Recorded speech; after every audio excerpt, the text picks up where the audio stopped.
Guys, in this video I will show you how to delete all like videos on YouTube at once. Please make sure to watch this video to the very end to avoid missing any vital information and making any mistakes along the way. In saying that, let's dive in.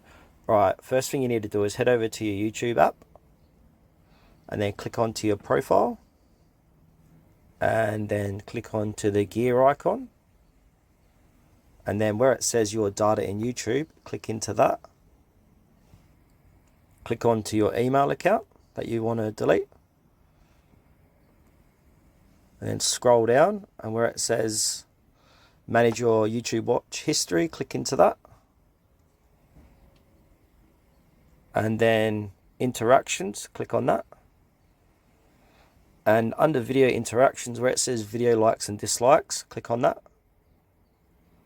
and then here will show you all your likes and dislikes that you've ever done on YouTube. So it's just as simple of clicking on the little X button to delete all, and it's deleted. If more pop up, just keep clicking that X button. Alright, thanks for watching this video to the very end, guys. Please consider to like this video and subscribe to our channel if you found it helpful. We really appreciate it and it helps us out a lot.